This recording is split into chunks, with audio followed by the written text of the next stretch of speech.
Mon père était gardien de nuit au musée des Beaux-Arts de Sofia. Je suis arrivé assez tard dans sa vie. Il a eu 2 enfants quand il avait la trentaine. Il a été heureux un temps, je suppose, avant de se remarier avec ma mère, Mila. Je suis né quand il avait 50 ans. Hélas pour nous, notre vie s'est très vite dégradée lorsque j'ai atteint l'adolescence. Que ça ait été génétique, que Dieu l'ait voulu, ou que ça ait juste été un manque de chance, ça n'a pas changé grand-chose pour moi. Le fait est que son état mental a rapidement commencé à s'effondrer. Ce n'était que des pertes momentanées de mémoire au début, des pertes de lucidité ensuite, puis la démence s'est installée. Je tiens à préciser que dans les années 70, on ne parlait pas encore d'Alzheimer ou d'aphasie. On disait la démence, et puis c'était tout. Fin de la conversation. Restez à croiser les doigts pour que ça ne nous arrive pas à nous, les gens normaux. Mon père était gardien de nuit au musée des Beaux-Arts de Sofia. C'est un beau bâtiment aux couleurs fades situé au centre de la capitale.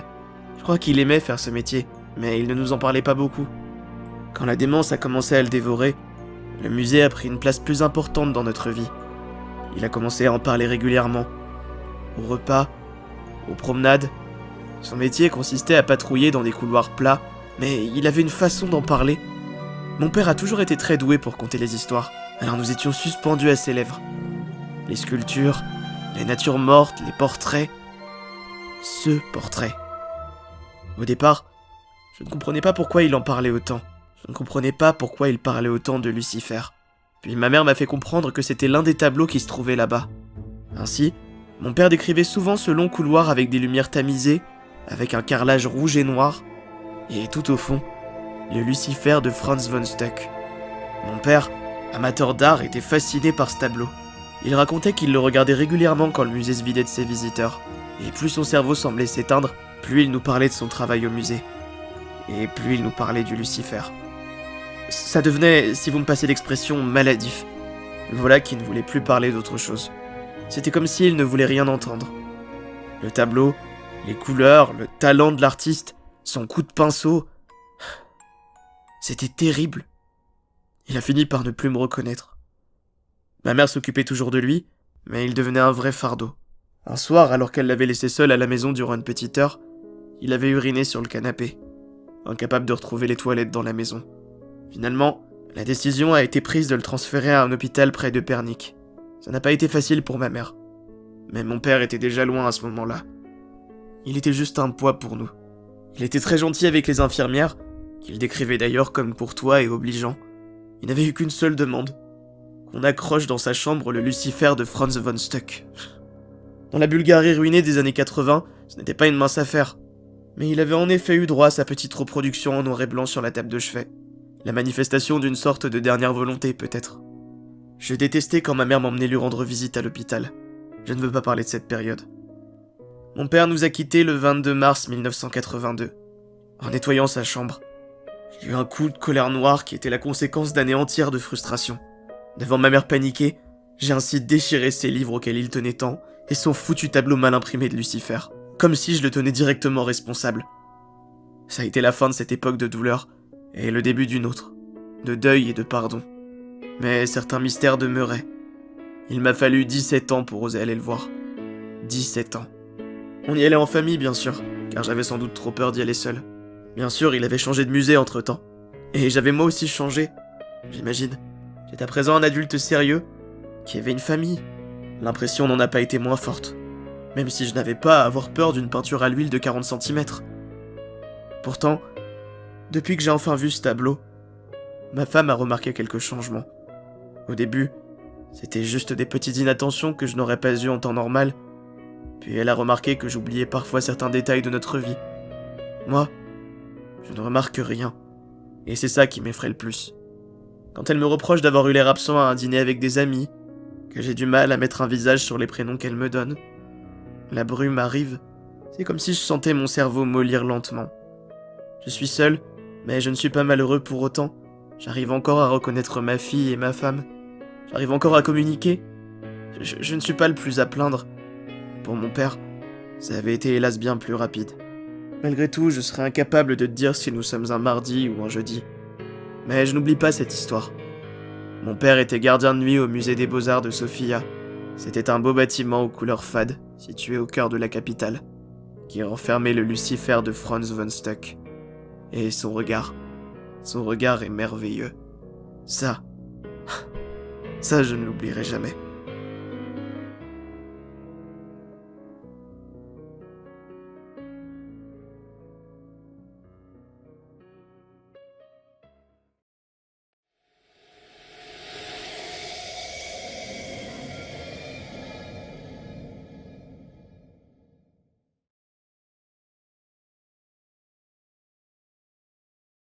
Il y a une personne debout au pied de mon lit. Chaque soir depuis une semaine, au moment où mes paupières s'alourdissent et où je sombre dans l'inconscience, il sort. Ses mains saisissent la balustrade métallique et s'élèvent 1 centimètre à la fois vers mon lit. Il regarde d'abord en direction de ma tête. La sienne est noire et sans traits. Il possède une paire d'yeux bleu cobalt placés là où devraient être ses sourcils. Ensuite, sortent ses épaules, puis sa poitrine jusqu'à ce qu'il soit bien droit. Il ressemble à un mannequin de magasin, asexué, maigre, désarticulé. Je sais que je dors, mais mes yeux sont ouverts et je le vois. Je ne peux pas me résoudre à lui parler ou à lui tendre la main. L'homme maigre reste là, ses yeux rivés sur les miens, à attendre au pied de mon lit avec sa respiration irrégulière. Lundi, l'homme maigre a approché de moi une main fine avec des doigts longs.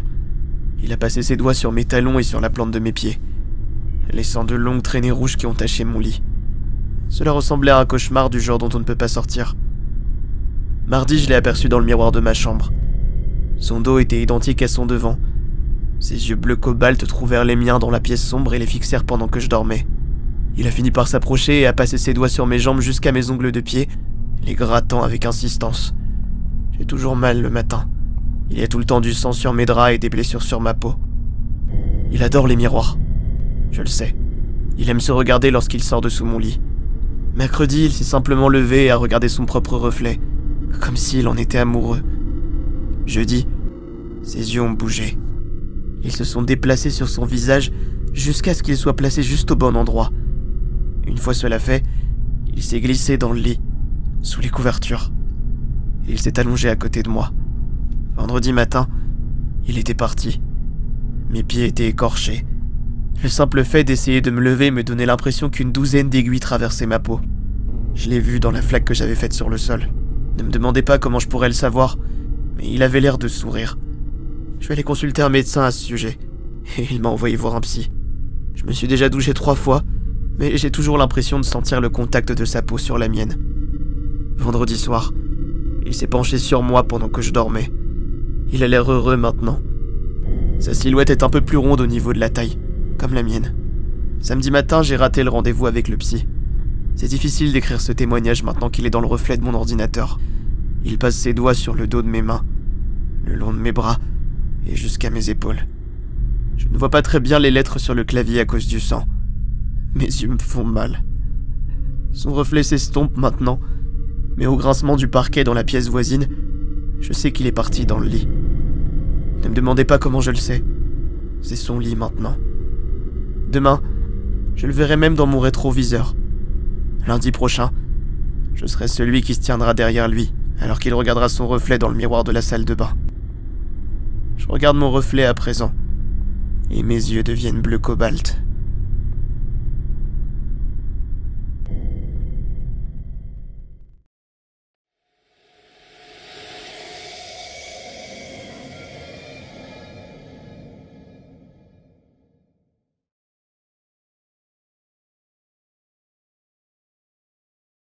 Il y a quelques années, alors que je n'étais qu'une adolescente, j'ai vécu une expérience terrifiante qui me hante encore aujourd'hui.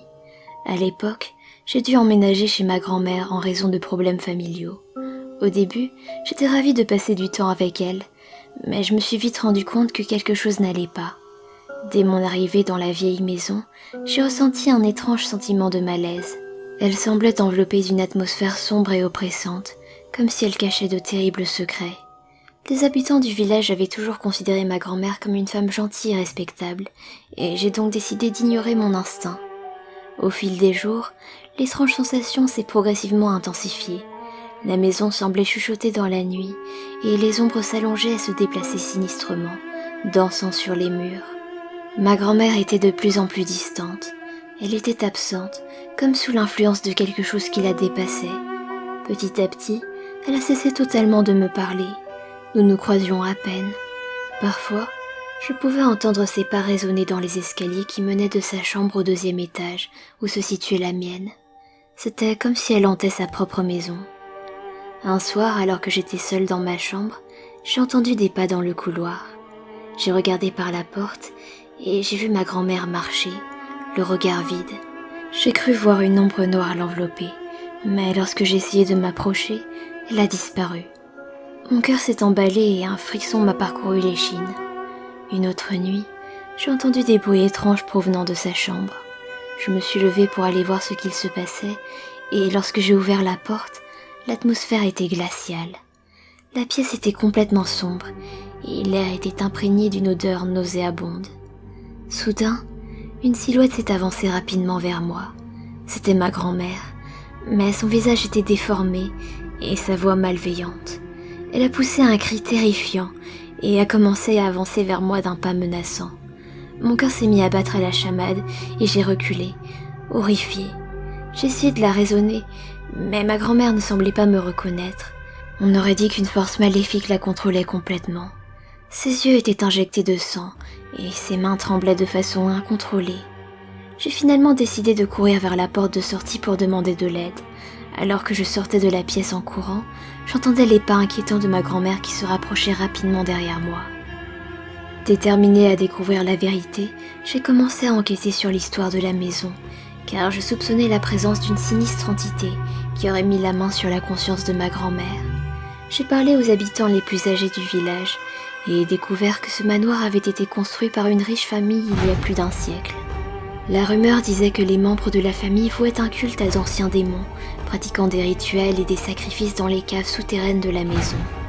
Effrayée par ce que j'avais découvert, j'ai décidé de demander de l'aide à un prêtre du village, connu pour ses compétences en matière d'exorcisme.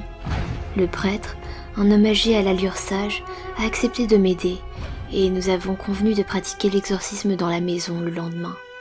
Le moment venu, nous sommes entrés ensemble dans la sombre demeure. Nous avons parcouru chaque pièce et chaque couloir pendant que le prêtre priait avec ferveur et faisait des signes de protection avec de l'eau bénite.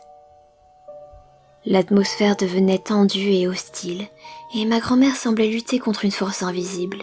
Enfin, nous avons atteint le sous-sol, l'endroit où se déroulaient les rituels obscurs. C'est là que le prêtre a commencé l'exorcisme, d'une voix ferme et puissante. Le démon qui possédait ma grand-mère a résisté de toutes ses forces, mais le prêtre n'a pas lâché prise. La bataille a fait rage pendant des heures, le prêtre et le démon se livrant à un combat spirituel. Enfin, dans un dernier cri de désespoir, le démon a été expulsé du corps de ma grand-mère et a disparu dans les ténèbres. L'expulsion de ce démon s'est faite au prix fort. Le prêtre était gravement affaibli, son corps épuisé par le combat. Malgré les efforts déployés pour le sauver, il a perdu la raison dans les mois qui ont suivi et a passé le reste de sa vie dans un hôpital psychiatrique. Cette tragédie a laissé une trace indélébile dans ma vie. Malheureusement, ma grand-mère ne s'est jamais complètement remise de la possession démoniaque. Bien que le rituel ait réussi à expulser le démon de son corps, son esprit a été irrémédiablement endommagé. Elle a passé le reste de sa vie dans un état de confusion et de paranoïa, craignant toujours qu'il revienne la chercher. Au fil des années, la maison de ma grand-mère s'est de plus en plus dégradée. Elle devint un lieu abandonné et maudit, où personne n'osait se rendre. Des rumeurs sur l'histoire tragique qui s'y était déroulée se répandirent dans tout le village, et au bout d'un temps, elle devint une attraction pour les curieux, les courageux, mais surtout les inconscients. Il y a quelques mois, un incendie a consumé la vieille maison, et avec elle, les sombres secrets qui étaient cachés depuis si longtemps.